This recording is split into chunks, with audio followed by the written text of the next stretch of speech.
Welcome to Distracted, the podcast with Angela Lockwood, the place where you will find practical brain-boosting strategies, expert insights, and real-life stories to help busy brains thrive in the age of distraction. Let's go.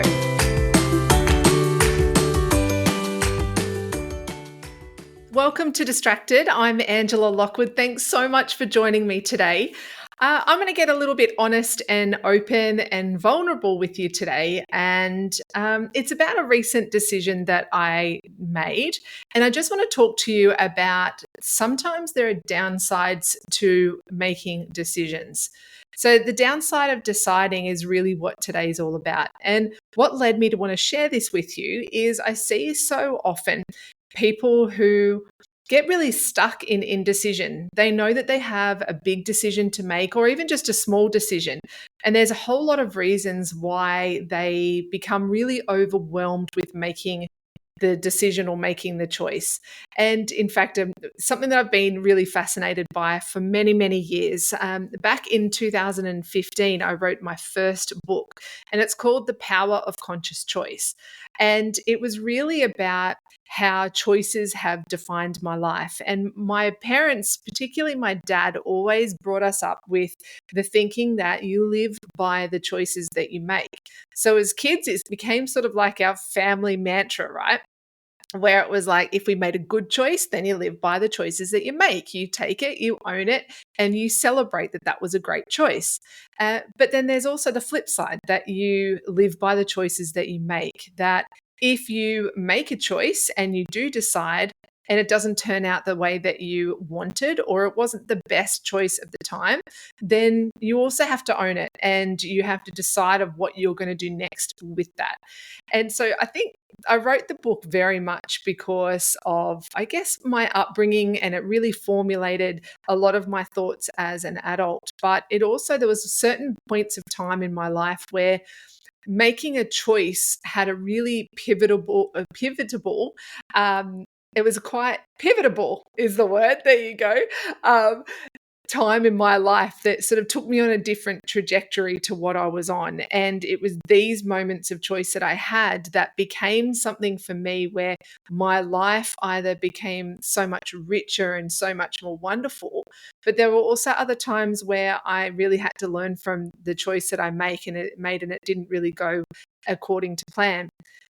But not only just from my upbringing and my own experiences, when I was doing a lot of work in mentoring and a lot of work with people who were owning their own businesses, what I started to see time and time again was knowing what to choose, how to choose, and then how to make a decision really stopped a lot of people from thriving. It really stopped a lot of people from moving forward in their life, so that a lot of times what people did is they just stayed where they were. And it's interesting. There was a lot of research went into the writing of that book. And in fact, you know what I'll do? It's not in print anymore.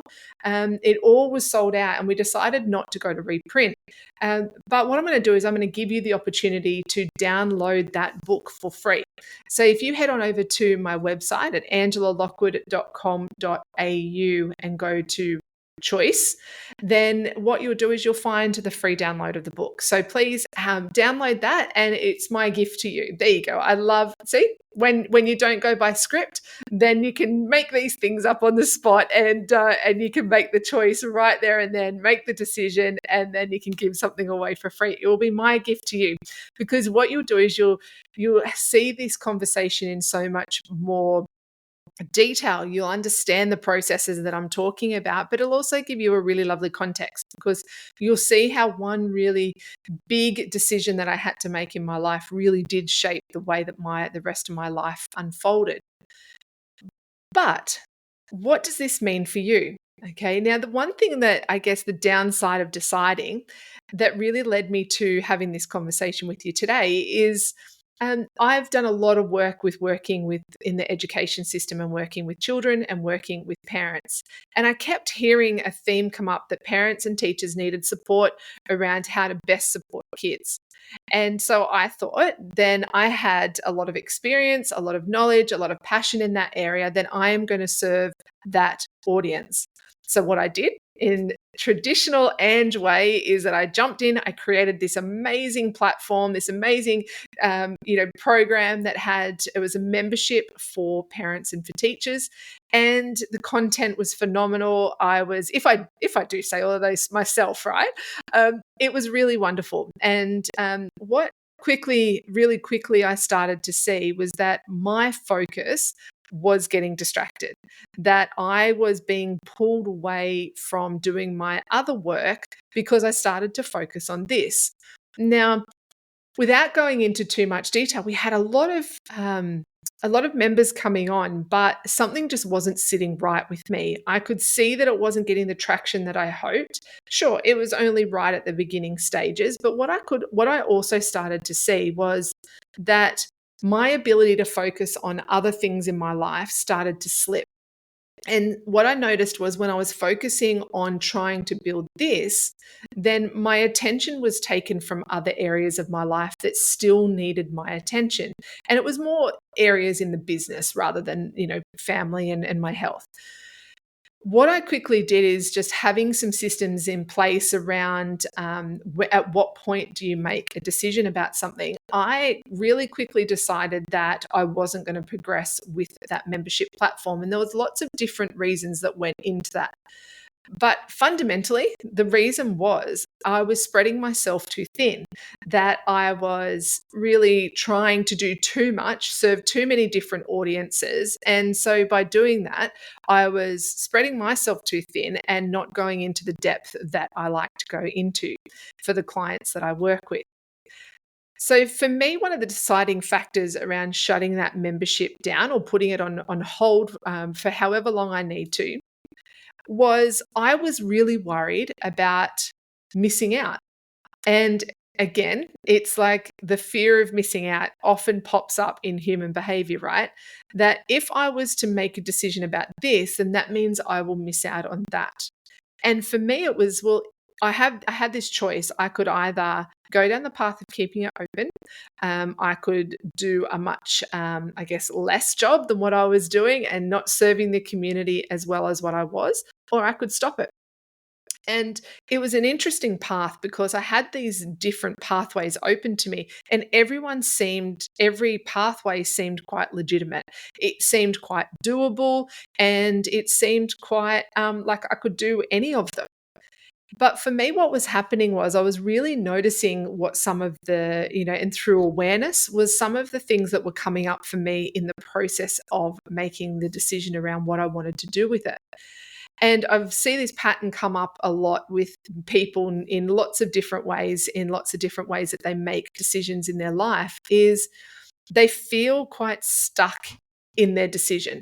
So they know they have to decide on something. So it might be, should I stay in a relationship or leave? Should I buy a house or should we keep renting? Should I leave a job or should I stay? There's a whole range of different decisions that we make in our lives. Some are really big, some, most of them are quite small, and they're things that we don't even realize that we're making. But it's these ones that we're really aware of that can feel like it takes a mental toll on us. And it's this sort of deciding that really starts to question whether or not it's the right thing to do. And the interesting part is when we talk about decision making is we actually don't ever know what the right choice to make or the right decision to make until we make it. So we can have lots of choices in front of us, and we do. We have so many choices in front of us, whether it be where do we go for dinner, what are we going to have to eat, what are we going to wear, what jobs, you think about the amount of jobs out there that people can choose from, who is my mate that I'm going to spend some time with in my life. We always have so many choices to make, but it's the point of decision where things often become unstuck. We either get really overwhelmed in all of the many choices that we have.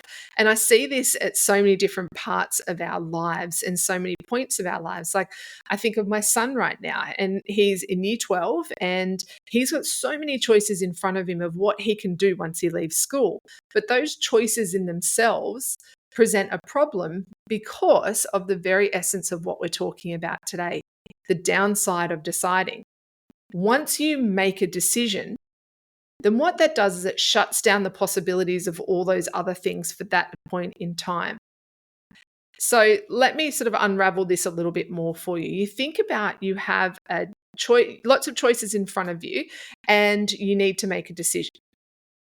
What we often do is a couple of things. First thing we do is, particularly if we're feeling really tired and overwhelmed, we try to ignore it for as long as we possibly can.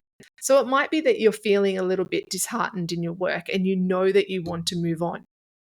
You know you've got to make the decision, but the thought of making the decision becomes too overwhelming, or the thought of you deciding and then other opportunities and other options being shut down or, closed to you, that might be quite scary and might make you feel very, very fearful around the potential of, well, what if that doesn't work? Have I lost all of these other options to me?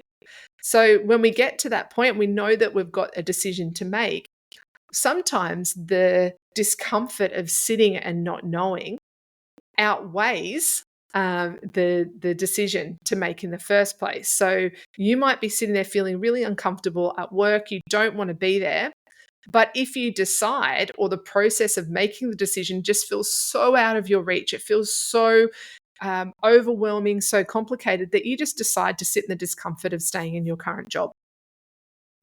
Now, you can feel that, right? As I say it, you can feel how, well, you're sitting in discomfort. Why wouldn't you just decide to leave? Well, because decision making isn't quite as simplistic as what we would hope. Because there's lots of factors that come in, right? That there's lots of different variables to when we make a decision. It's not as easy as just going, should I have a croissant or should I have a bacon and egg roll?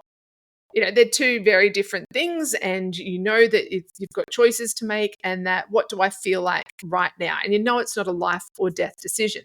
But when it comes to these bigger decisions that we have to make, then the thought of going through the process and needing to do the research and reaching out to people and doing the analysis can feel like so much work that what we choose to do is stay in our current situation. Even if that new decision that we make could be better for us. And this is probably what I see most when I'm working with people and through my mentoring programs is people will go, I know I need to do that, but it just seems so big. But then it's not until the point where the discomfort, I'm just going to keep using the staying in a job scenario, where the discomfort of staying in the job becomes more than making the decision. And unfortunately, what happens is when it's a decision that comes to our health, that when the choice is taken from you, so you might be told that you have a terminal illness or you need to make changes, otherwise your health will decline. It's like that choice gets taken away from you. So you're forced into making a decision. And we don't want that to happen, because when you're forced into making a decision, the sense of control is taken from you, that sense of autonomy of going, I am sort of in control of my own life. When that is taken from you, then you really have no choice. All right. And usually what happens after that, it doesn't sit in alignment with what we want. So a couple of things, I'm going to go back, that when we have a big decision to make, it can feel really overwhelming. So what we do is we go too much, so I'm just going to stay where I am. So what we do is we don't make a decision at all. Another thing we do is we just deflect responsibility. And this is a big part of when we're feeling tired and feeling overwhelmed. If we look at it on a little micro scale, right, it might be something like, I want to do something for dinner. What are we going to have for dinner? You had a really big, long day, lots of thinking, lots of cognitive overload. You've had lots of distractions through the day that you've had to work with, or lots of sensory overwhelm. You get home and your kids say, what are we going to have for dinner? And you just can't decide. And your brain just goes, do you know what? That decision is just too much for me. I don't care, whatever you want. Or the kids get toasted cheese sandwiches for dinner, or cereal for dinner, or you go and get takeout. And it is in these moments where fatigue really has a big part to play in how we make decisions. When we are tired, when we're feeling flat, what we do is our ability to be able to make really good, clear decisions is quite compromised. It's when we're feeling energetic and open and agile, we make decisions where we can make them off our values. We can make them off what we feel is best for the bigger picture. We can make a more well-rounded decision rather than a reactionary one, which sort of takes me to the next one. So we've talked about just not deciding at all, that deflecting responsibility, going, you know what, I don't care. Either you say, I don't care, you choose whatever you want for dinner. Or what you do is you just go, I'm out, I'm tapping out, I don't know, I can't do it. And it's a very normal thing to do. And as I said, fatigue has a really big part to play in this one. The next thing we do is we'll just keep going as is. Right. So what we'll do is we'll just go, I can't make this decision, so I'm just going to keep going. And what happens is I see people who feel very, unfulfilled when they do this, is they just keep going. They know that there's a decision that if they made that, there'll be a new pathway open to them. And that new pathway that will be open to them could be so much better. But instead, rather than taking the effort or taking the next step, just one little step, rather than feeling overwhelmed, they stay stuck in indecision. And that being stuck in indecision means they just keep going along the pathway that they currently are. And a lot of people who are really unfulfilled in certain areas of their life are in this space. The other thing we do when we're trying to make decisions and we're feeling overwhelmed is what we do is we make a reactionary decision. So it might be, not only have you deflected responsibility and gone, I don't care, you decide. This one is more about making a decision that's not very well thought through. Now, I've been known to make a few of these in my lifetime, where you're presented with so many choices. You've got to decide. And an example is my program, right? Is I could have just gone, no, that's all right, I'll keep going. I'll keep going as is. I'll keep putting in the work, knowing that there was a bit of a fallout to my other work, that knowing that I couldn't focus on everything at once. And I couldn't, I was feeling very distracted, feeling very almost like unsatisfied because the level that I wanted to give, I couldn't give. So I was overcompensating, giving too much. Anyway, that's a whole big story, and I won't bore you with all of my detail of how that unfolded. But what was interesting is I could have gone, well, that's it, I'm done, thrown my hands up and made a very reactionary decision. But knowing what I know is that I had to sit with the decision and look at it. I looked at it, I analyzed it at all of its different levels. So I looked at the numbers, I looked at the amount of people we're having coming in, the amount of members we had, the time it was taking me to develop these, fantastic resources, and what my team had to do, and all of these different things. I analyzed the data. But what I also did was I took a step back and I connected with what my intuition was telling me. So I expanded my awareness and connected with my intuition. I thought, how is this really making me feel? What is the ripple effect of this for me? Is it really am I really serving the community that, I want to? Am I really serving the community for how they need to be served? Or am I just doing it because I saw a gap and and knew that I could fill it and try to help? And so for me, what happened through that process, and this is the way we make really good decisions, is we connect our logic with our intuition. What I mean by that is we think things through. We logically look at the data. We do our research. We look at all the different angles. But what we also do is don't get stuck in that. We then take time and go, well, how do I feel about this? And it's this, how do I feel about this, and linked with the data, where we make really good, strong decisions. Now, what often happens is people get stuck in that, we've heard it so many times, paralysis by analysis. We sit in the logic too much of decision making, that we become stuck in the analysis and we don't really have an end point to when enough is enough. So what we do is we just keep gathering evidence, and it becomes this endless cycle where we even look at it and we go, it's still not sitting right. Even though the data says that, it doesn't feel right for me. Now, the other side of decision making is that we only ever go off our intuition. Now, our intuition is really strong. It tells us a lot. That's why we have it's in our, we feel it in our gut. It's our gut feeling. But it's a little bit more than that, our intuition. It's like an inner knowing about going, now that I know all that information, I've got the knowledge at hand. Really, how does that fit with me? How does that sit with me? How does that fit with my values? Is this a big enough pain point for me to make a decision? Or do I really want to step out of my comfort zone enough to take that step and make that decision? So it's this logic and intuition where if we can have a really good understanding of how that interplays with each other and how they work together, man, we can make some beautiful decisions. But here's the kicker. Even when we make the decision, so we could do the logic, we can do the research, we can do the thinking, we can analyze it, but we can connect that then with our intuition. We can, look at it from all angles. We can go, how do I feel about this? We can talk to people about it. We can journal. We can, pray, whatever it is that you do to connect in with your intuition. The kicker is that we still don't know if that's the right choice until we make it. So when we make the decision, that's the only time that we know if we've made the right choice or not. I know, right? If only we could know it just beforehand. And you know that. How many times in your life have you gone, but I don't know if it's the best thing. I don't know if it's the right thing. And it's not until you make that decision and you go, yes, no, close, open, move on, stay. It's not until you do that and then you take the next step, that very next step after, that it'll start to reveal itself if you are moving in the right direction.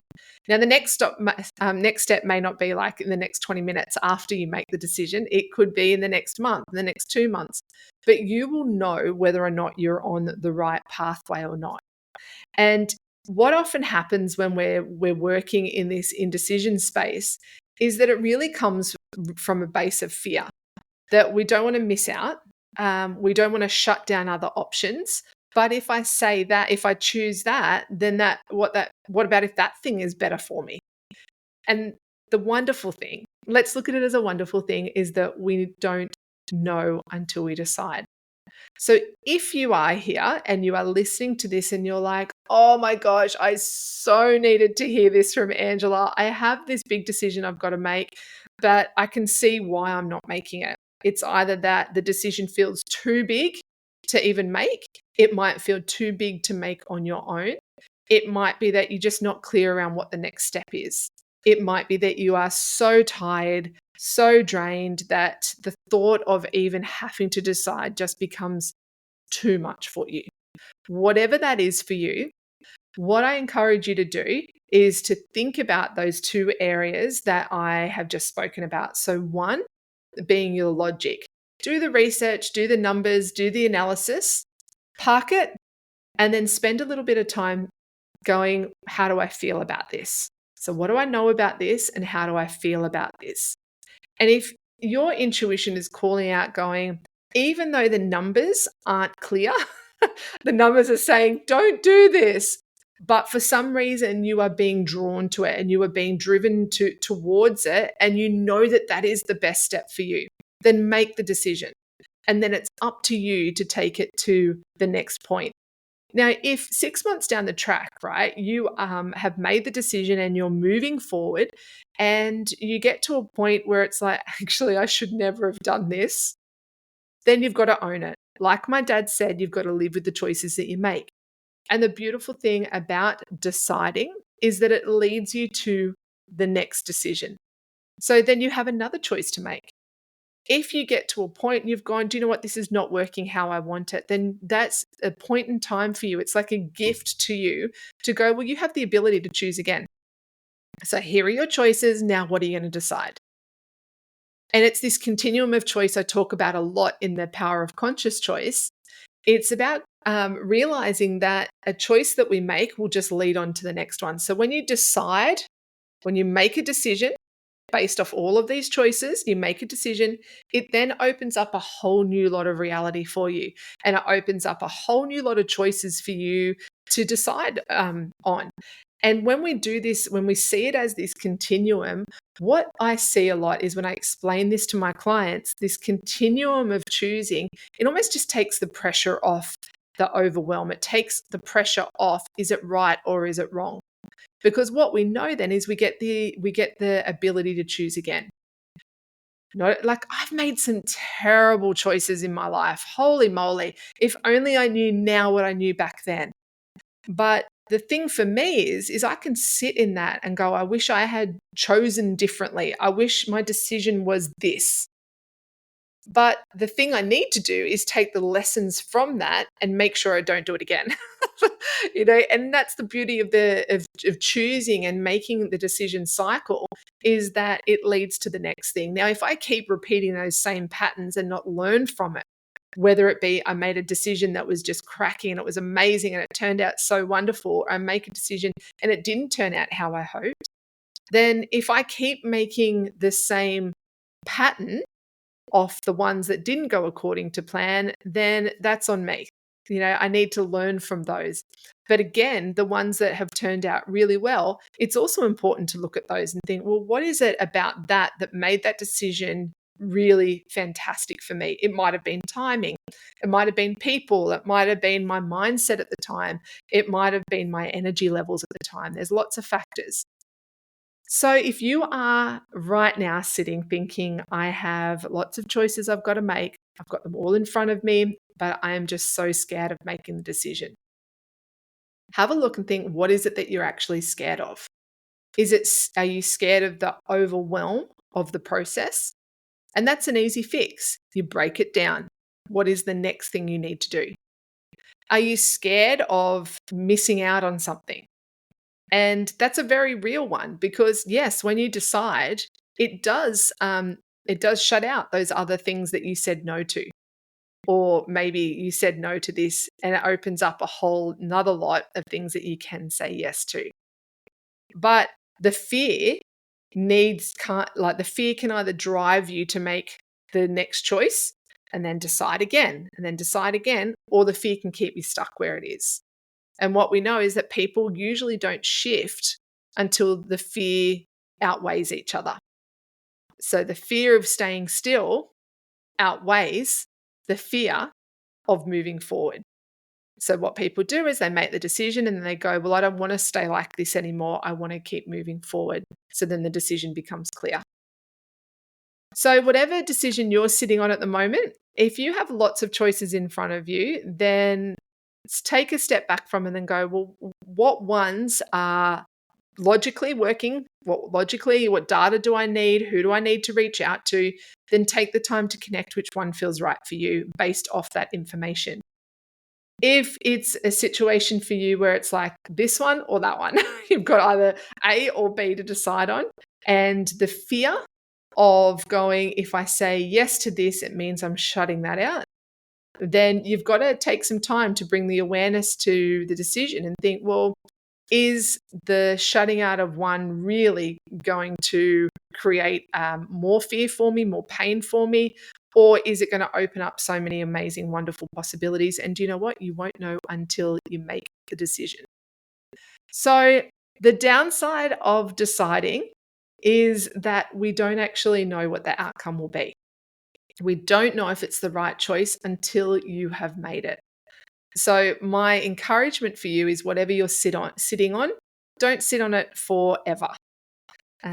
Take time to look at it, to analyze it, to think about it logically, but also then take time to tap into your intuition, and you will know the next best step for you at this point in time with the knowledge that you have. All right, everyone. Thank you so much for listening to Distracted. I'm Angela Lockwood, and I have a wonderful program that is available right now for organizations called the Focus Formula. And I want to tell you about this because I'm really proud of it. And it's one of those workshops that I have ran that really do fundamentally shift how people see, how they spend their time, their energy, and give their attention. And it's a workshop for organizations who are really committed to looking after their team. what I'm seeing is time and time again, really people really working hard and turning up every day, giving the best of themselves. And what our teams need, what our workers need, what our people need is the opportunity to press pause, to take a step back from all the busyness and connect in with them and go, well, how could I do this better? How can I utilize more energy? How can I gain more time? And how can I really thrive doing the work that I love? And in the focus formula, I go through my AIM model, which is about awareness, intention, and mastery. And I unpack what that is. And it's a really amazing formula that people can apply to any area of their life to help them find greater focus to do the things that they really love. You can check out what that program is over at angelalockwood.com.au/professionals. And all the information's on there. But please reach out if you are in an organization who you know your staff really want to be doing things differently. The work might be too much for them at the moment. They're finding it really hard to keep up. Then let's give them the opportunity to press pause and really look after themselves. All right, everyone. Thanks so much for joining me. I'm Angela Lockwood. And until next time, enjoy. And I will see you in the next episode of Distracted.